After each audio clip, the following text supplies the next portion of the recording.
जय हिंद साथियों, कैसे हैं आप सब। साथियों, अभी हम हिंदी व्याकरण पढ़ रहे हैं। क्या पढ़ रहे हैं? हिंदी व्याकरण। और हिंदी व्याकरण में भी हम क्या पढ़ रहे हैं? समास। ओके।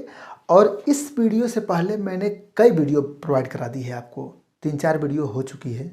और मैंने उसमें क्या बताया है कि समास किसे कहते हैं, मैंने आपको बता दिया है।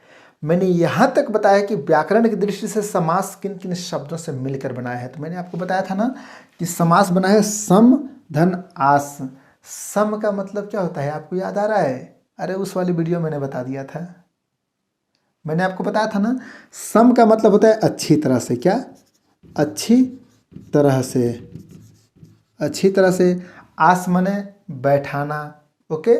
आस माने बैठाना, यानी कि शब्दों को अच्छी तरह से व्यवस्थित रूप से बैठाना यानी लिखना, यही क्या होता है? समास होता है। अब देखो समास का मतलब क्या होता है। समास का मतलब होता है संक्षेप। ये सब कुछ मैंने आपको बता दिया है। इस वीडियो में आपसे ये बता दूं कि इस वीडियो में हमने इसके पहले क्या पढ़ा दिया है? अव्ययी भाव समास, तत्पुरुष समास, कर्मधारय समास मैंने आपको पढ़ा दिया है। इस वीडियो में मुख्य रूप से आपको पढ़ाने वाला हूँ क्या? द्विगु समास। क्या पढ़ाने वाला हूँ? द्विगु समास। ओके। अब द्विगु समास में आपको पढ़ाने वाला हूँ। तो द्विगु समास नॉर्मल सा समास है, सिंपल सी बात है।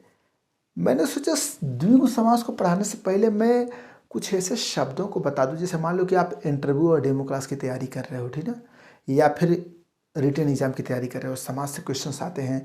तो मैं इस वीडियो में ऐसे ऐसे शब्दों को बताऊंगा ना जो परीक्षाओं में अक्सर पूछे गए हैं और पूछे जाने की संभावना है। क्योंकि समास के अंतर्गत तो अथाह शब्द आएंगे, अनंत शब्द आएंगे, लेकिन उसमें से चुनिंदा शब्दों को चुन चुन कर आपके सामने मैं मतलब समर्पित करूंगा और आप उसको एक कॉपी पर लिखते जाइएगा, ठीक है। कहाँ कहाँ से क्वेश्चंस बनते हैं मैं आपको बताऊंगा। तो समास किन शब्दों से मिलकर बना है? सम आस, ठीक है। सम माने क्या होता है? अच्छी तरह से बैठाना। ओके, ये क्या है? समास है, ठीक है।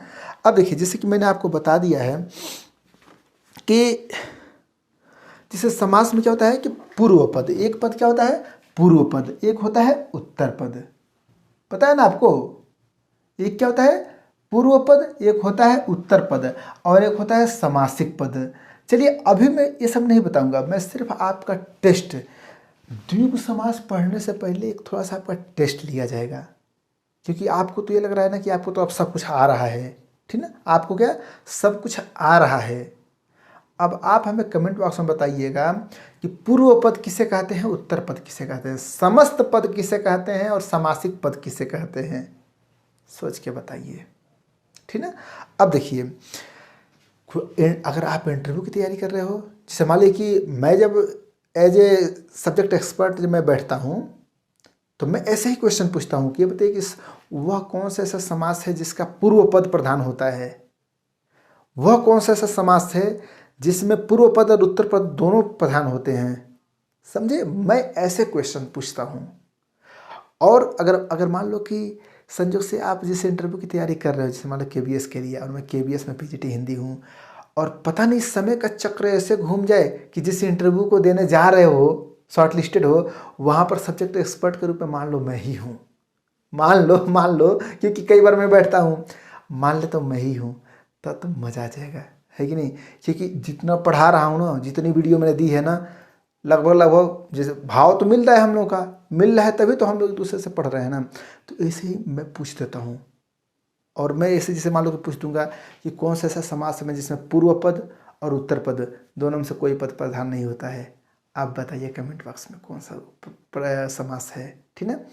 कौन सा ऐसा समास है जिसमें पूर्व पद और उत्तर पद दोनों प्रधान होते हैं, ये बताइए कौन सा ऐसा समास है। चलो ये तो जरूर बताना, कौन सा ऐसा समास है जिसका प्रथम पद यानी पूर्व पद अपरिवर्तित रहता है।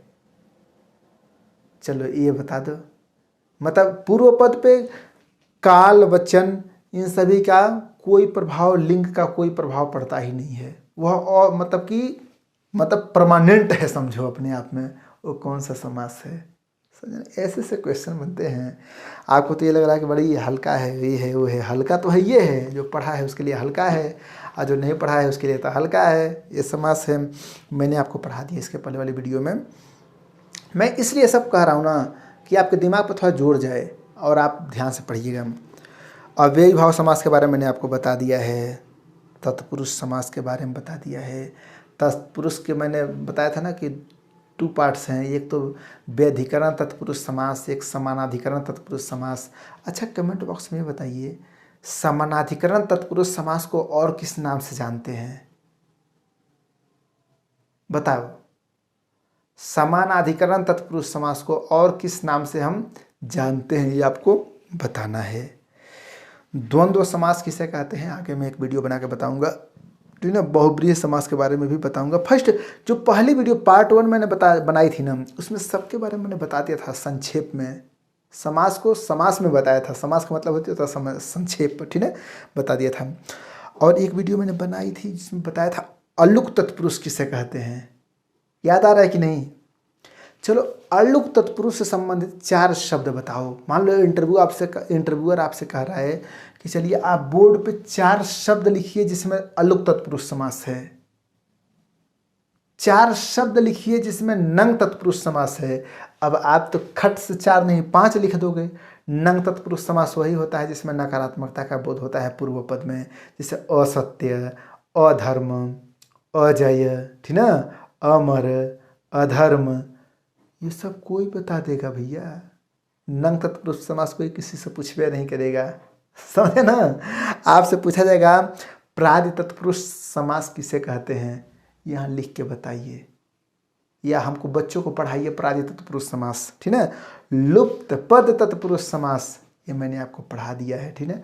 ये कहेगा इंटरव्यूअर कि आप यहाँ पढ़ा के दिखाइए, समझे, वो आपको करना पड़ेगा। ये सब आपके लिए टेस्ट है अपने आप में। कमेंट बॉक्स में बताइए लिख के, ये सब मैंने आपको पढ़ा दिया है। रिवीजन करवा रहा हूँ, रिवीजन भी नहीं करवा रहा हूँ, रिवीजन का मतलब पढ़ाना होता है, मैं टेस्ट लेता हूँ। आप खुद से सवाल कीजिए कि क्या आपको ये सब आ रहा है, ठीक है। हाँ, एक शब्द है जैसे कि यथाशक्ति, इसमें कौन सा समास है बताओ? यथाशक्ति RAS में पूछा था, किसमें पूछा था?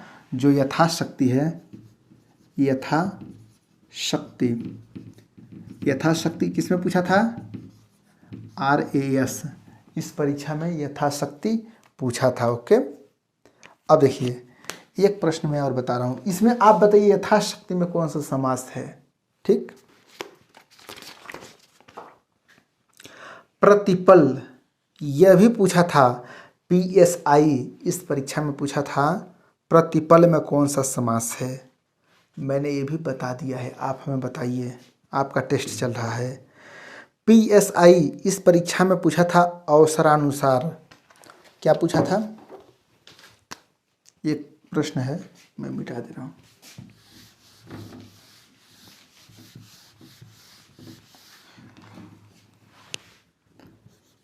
शब्द है अवसरानुसार, ठीक है। आप बताइए, ये पता है क्या? PSI इस परीक्षा में पूछा था और कई परीक्षाओं में शब्द आ चुका है।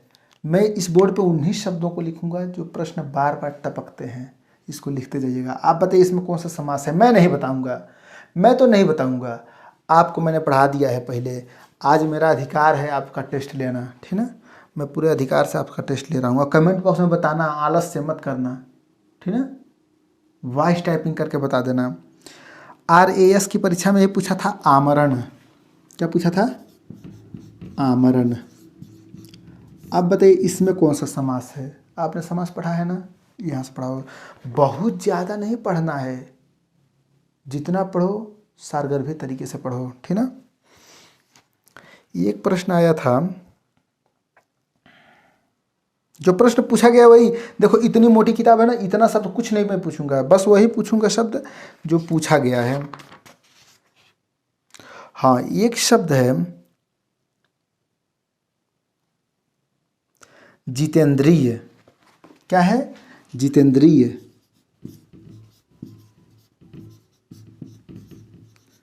जितेंद्रिय। जितेंद्रिय के साथ साथ कुछ और भी शब्द हैं जिनको मैं पढ़ के बता दे रहा हूँ, आप उनको कहीं लिख लीजिएगा और वहाँ से क्वेश्चंस बनते हैं, ठीक है। जैसे बीपीसीएस में पूछा था धर्मांध, इसमें कौन सा समास है, ठीक है। एसएसआई में पूछा था भयभीत, इसमें कौन सा समास है। आईएएस की परीक्षा में धर्मयुक्त यह प्रश्न पूछा था, ठीक है। कुछ और समास, कुछ और शब्द हैं जिसके बारे में आपको जानना चाहिए। जैसे मान लीजिए रस भरी, इसका समास विग्रह क्या होगा। सिंपल सी बात है, रस भरी, रस से भरी, से क्या है, से एक कारक है, ठीक है। अब ये किस कारक के अंतर्गत आएगा ये आप बताइएगा, किस समास के अंतर्गत आएगा, ठीक है। ये सब मैंने पढ़ा दिया है, इसलिए मैं सिर्फ बता दे रहा हूँ, आपको हिंट कर दे रहा हूँ। कुछ और शब्द हैं जो बार बार पूछे गए हैं,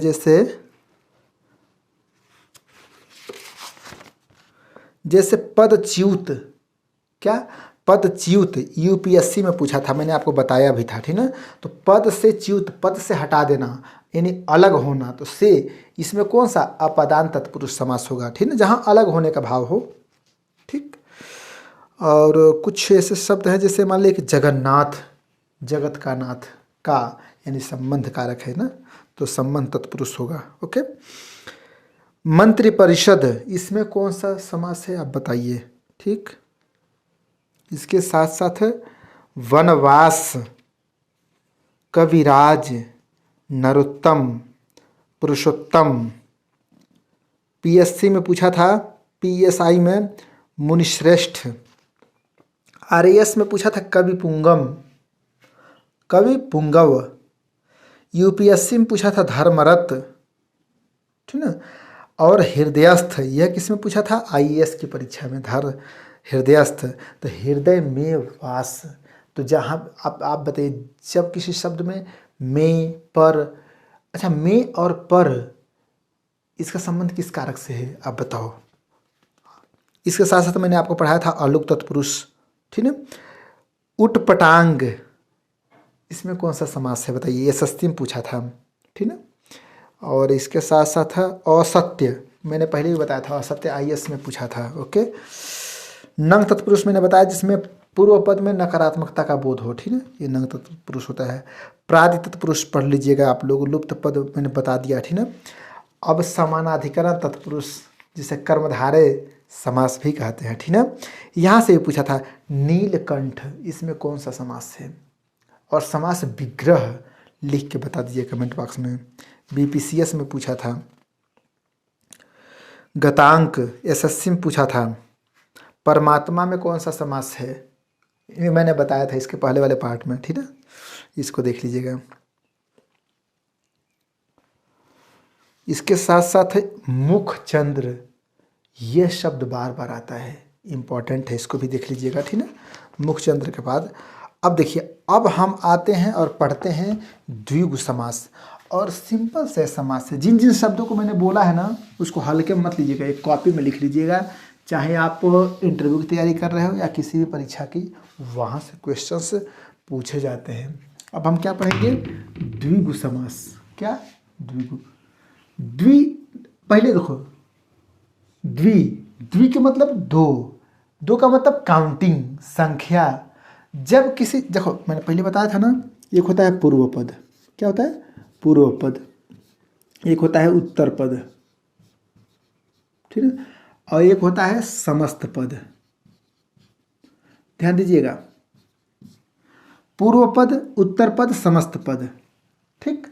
तो जब पूर्व पद यानी पूर्व के पहले वाला क्या, द्वि माने संख्या, जब संख्यावाचक हो, क्या हो,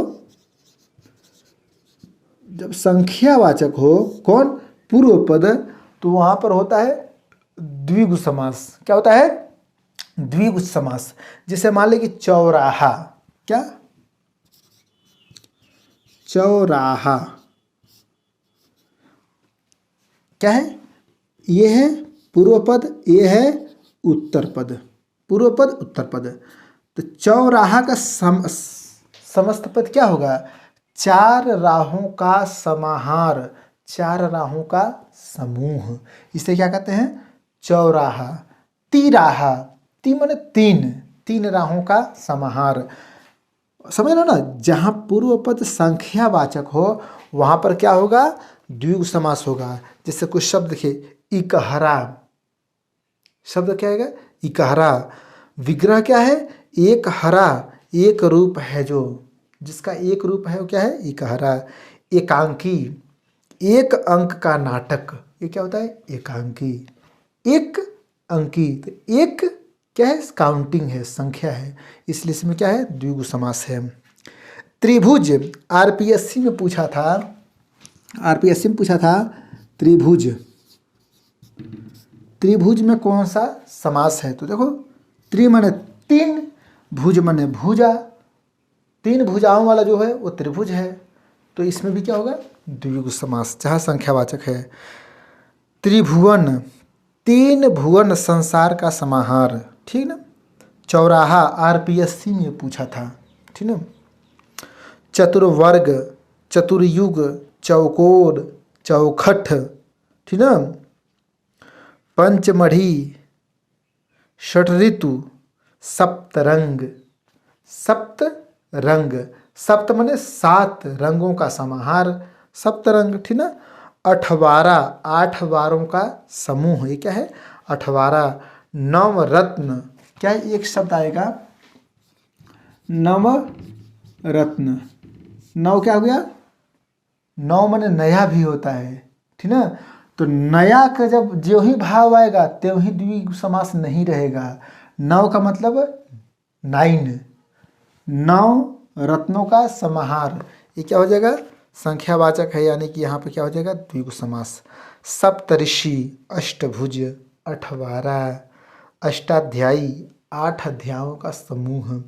आपसे देखो इंटरव्यूअर आपसे कहेगा कि 4 शब्द लिखिए इस बोर्ड पे जिसमें द्विगु समास हो, ठीक है ना। द्विगु समास की परिभाषा बता दोगे, तुरंत बताओगे, वो पूछेगा द्विगु कहेगा तब तक परिभाषा आपके मन से निकलने लगेगा। लेकिन जो ही कहेगा कि द्विगु समास की परिभाषा नहीं, द्विगु समास वाले 4 शब्द लिखो, 5 शब्द लिखो, वहाँ पे चक्कर में आ जाओगे, शब्द लगोगे इकट्ठा करने, कहाँ से क्या करें। अच्छा, मैं आपसे बता दूँ एक चीज़, जब मैं इंटरव्यू ले रहा था ना, तो चूँकि मैं पहाड़ पे हूँ, तो उस कैंडिडेट से मैंने पूछा कि हम लोग कहाँ हैं, पहाड़ पे। तो मैंने कहा कि पहाड़ का पर्यायवाची बताइए, तो उसने कहा गिरी। तो मैंने कहा कि ये बताइए, एक होता है गिरी, एक होता है गिरी। तो मैंने कहा चलिए बोर्ड पे चलिए और गिरी और गिरी इसका वाक्य प्रयोग करके दिखाइए। समझे, ऐसे बनता है, ऐसे ही तुरंत शब्द दे देगा, वाक्य प्रयोग कीजिए। द्विगु समास का शब्द लिखिए, शब्द लिख देंगे तो कहेगा वाक्य प्रयोग कीजिए। समझे ना, ऐसे से बनता है। मैंने कहा कि चलिए वाक्य प्रयोग कीजिए, तो उसने पता है क्या किया, गिरी क्या लिखा कि यहाँ घने गिरी है।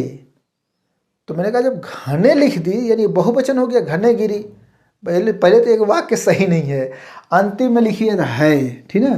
क्या घने गिरी है। मैंने कहा कि ये बताइए वाक्य एक वचन है कि बहुवचन। उसने कहा कि सर बहुवचन है।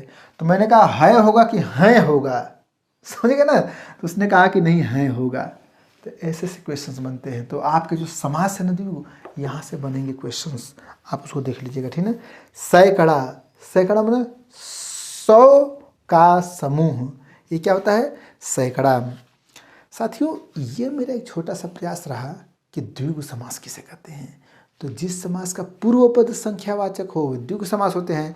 अब आप हमें बताइए कि द्वंद्व समास किसे कहते हैं। सिंपल सी परिभाषा।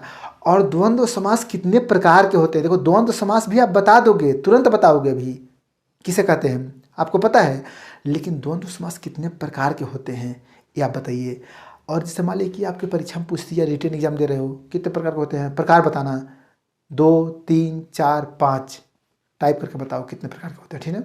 ओके। दूसरी बात, जैसे मान लो इंटरव्यूअर आपसे पूछते द्वंद्व समास से कि ये बताइए कि इतरेतर द्वंद्व समास किसे कहते हैं।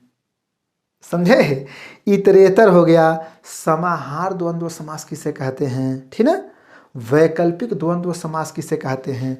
इस तरह के क्वेश्चन साथियों बनते हैं कहाँ, इंटरव्यू में भी। ओके, इंटरव्यू में चाहे लिखित परीक्षा में पूछेगा कि 4 शब्दों में से कौन सा शब्द है जिसमें इतरेतर द्वंद्व समास है। अब नहीं पढ़े रहोगे पसीना आ जाएगा। सुनने में सामान्य लग रहा है। तो साथियों अगली जो मेरी वीडियो रहेगी ना वह द्वंद्व समास पे रहेगी। किस पे? द्वंद्व समास पे। और हाँ, अगर आप मेरी वीडियो को पहली बार देख रहे हैं ना तो इस वीडियो को लाइक ज़रूर कर दीजिएगा। चैनल का प्रयास अच्छा लगे तो इसको सब्सक्राइब भी कर दीजिएगा, शेयर भी कर दीजिएगा।